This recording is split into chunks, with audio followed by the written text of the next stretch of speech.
पत के राखनहार, पत राखी प्रहलाद की, गजरी सुनी पुकार।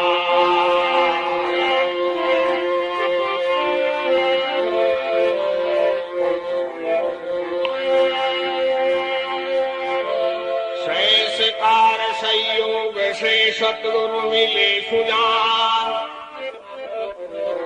कपट मिटा दे तन की, तू तेरे को जान।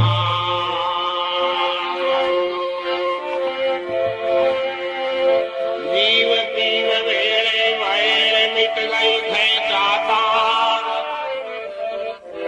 शिवानंद आफता केवा करूं बखान।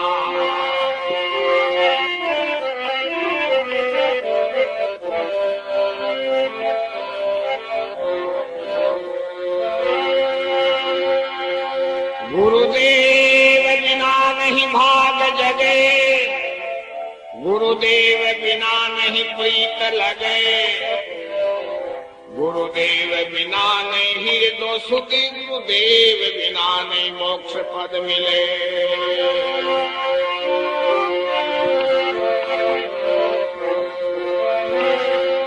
मैं नित्य भाग्य सराहूं अपनो, सतगुरु सहयोग भयो मुझ में, गठ ज्ञान कला छिटकाई दी, प्रेम प्रकाश भयो मुझ में।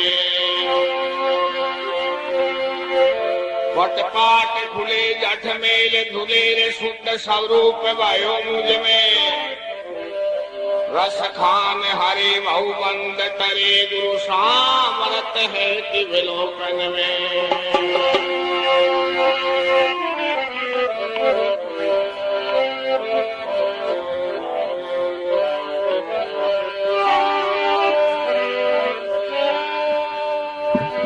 पण दिया सुकन दिया और किया भील काबू, बलिहारी गुरुदेव ने चढ़िया सवायारो।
सतगुरु स्वामी क्षमादास जी महाराज की।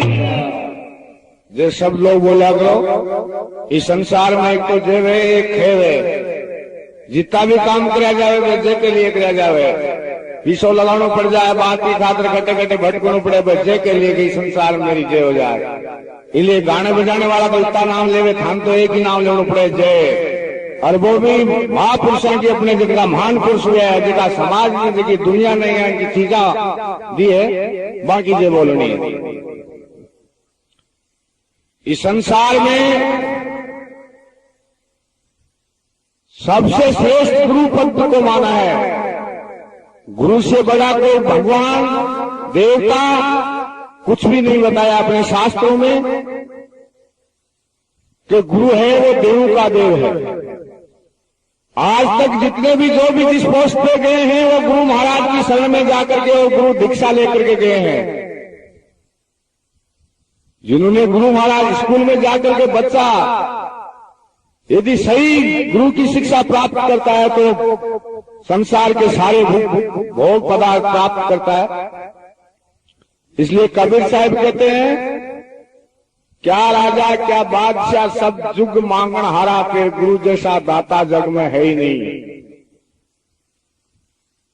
आदमी चाहे ज्ञान करे दान करे दान करे कुछ भी करे लेकिन गुरु के बिना सब निष्फल है। कहो गुरु बिना माला फेरता, गुरु बिना धरता ध्यान, गुरु बिना दान हराम है, फिर कहते हैं वेद पुराण। यदि माला फेरे वो क्योंकि गुरु शरण में गया ही नहीं, गुरु बनाया ही नहीं तो माला फेरता किसके, सुमरन करता किसका है। यदि चाहे 500 का नोट है चाहे 100 का है चाहे 50 का है उसके ऊपर गवर्नर की मोहर नहीं होती है तो उस नोट को जाली मानते हैं कि ये नकली है। इस प्रकार से इस जीव को मोहर देने वाले वो कौन होते हैं? वो सतगुरु होते हैं संसार में, जो सत्य का रास्ता बताते हैं। मेरा सतगुरु दी निज नाम की मोहर, फिर जमा का जोर नहीं लागे। अपराधी चाला तीर्था और जाकर नहान सजोया। यदि कोई तीर्थों पे जाकर के नहा करके अपने मन की मलिनता को धोना चाहता है तो नामुमकिन बात है, धो नहीं सकता। वहां तन का शुद्धिकरण होता है। मन को मारने की जगह कहाँ होती है कि वो संसार में एक ही जगह जहां गुरु महाराज की क्लास लगती है वो होती है सत्संग। कि वहां इस मन के अंकुश लगता है, महापुरुषों के पास में वो खत और वो शब्द होते हैं। कपट दाग धुपिया नहीं, फिर झूठा अन्न को घोड़ा, पत्थर में पर्चा नहीं और झूठा पूजे है ग्वारा, 68 का फल एक द्वारे फिर संत पधारा। अपने शास्त्रों में लिया ऐसे कि तीर्थ गए फल एक है, संत मिले फल चार, गुरु मिले अनंत फल वे कहत कबीर विचार। कि तीर्थ जाने से एक फल की प्राप्ति होती है, तन का शुद्धिकरण। संत मिलने से धर्म अर्थ काम और मोक्ष 4 फलों की प्राप्ति होती है। और गुरु यदि मिलता है किसको तो फलों के कोई सीमा नहीं रहती, अनंत फल। कागज की नैया बनी जहां भी लोहा भराया, सतगुरु के प्रताप से फिर भवजल पार लगाया। कि अपने यह शरीर है ये कागज की नौका के समान है। अपने महापुरुषों ने ललकार भी लगाई है कि हे भाइयों धन जोबन परिवार फिर नहीं रहना, इनको जाता नहीं लागे बार फिर साथ सुन लेना। कि जगह घर अखुईडा पर बैठे आ बैठे आज गड्ढे है, जगह गड्ढा में बैठे आ बैठे अखुईडा में को नहीं बैठवा में। क्यों? कहीं फिर नहीं रहती है। क्या एक दौलत पैसा या दौलत की 2 लाख है, कल्याण आखी रातों तो आंधी दे जातों को जाए आदि ना के भाई जी एक बीड़ी दीजिए। इसलिए अब कागज की नौका बनी जहां में लोहा भराया। कागज की नौका ने यदि पानी के साथ क्रॉसिंग करके कोई चलावो चाहो तो मुश्किल है, नामुमकिन है। क्यों? नौका है वो कागज की है, पानी तो फिर गड़ेली बात। और इस शरीर के अंदर अपन ने कर्म किए हैं वो ऐसे लोग के किए हैं कि इंसान जब से समझ समाई वो खुद सोचे मैं कैसे चलता आ रहा हूं, मैंने मेरे समाज के लिए क्या किया है, परिवार के लिए क्या किया और देश के लिए मैं कहां तक 5 मिनट का समय निकाल सकता हूं। वो खुद स्वयं साक्षी है इस बात का कि मैंने कैसे कैसे देखा है, कैसे कैसे मैं चला हूं, क्या क्या मैंने सोची है जिंदगी में। वो स्वयं विचार करे, उस प्रकार से आगे जाकर के इस जीव को योनि मिलनी है। फिर बहु सागर ऊंडा घना फिर जा में डूबे एक किनारा, कहे कबीरा धर्मीदास निज कोई हो हमारा, कि जो गुरु महाराज का इस संसार में निज होता है वो डूबता नहीं है, नहीं तो सब पल्ले में जाऊं। फिर दुख मेट वालों को मिले, दुख खातर त्राय त्राय निंद्र देवरा पर साधु बाबा जी डॉक्टर ने फिरता फिरे, कई मारा दुख नहीं मेट वालों को है धरती पर। लेकिन कभी सत्संग सुनी नहीं, साधु की संगत करी नहीं, वेद शास्त्र का मनन नहीं किया, भगवान का नाम नहीं लिया। अपन भगवान को यदि मानव जन्म में आकर के इंसान नहीं जानेगा तो फिर किस जन्म में जन्म उसको कौन सी योनि मिलेगी। ये इंसान जीव उत्पन्न होने की 4 खान होते हैं, जलचर, भूचर, वनचर और नभचर, और चारों का राजा होता है इंसान। इंसान जानता है संसार में पाप क्या है, पुण्य क्या है, नीति क्या है, अनीति क्या है, धर्म क्या है, अधर्म क्या है। ये सारा ये बोध किसको होता है? इंसान को। बाकी सब योनि को नहीं होता है। और यदि इंसान योनि में आकर के पशु की जिंदगी जीता है तो उसे वो पशु अच्छे हैं ताकि वो लक 84 काट करके और मानुष जन्म की ओर आ रहे हैं। और ये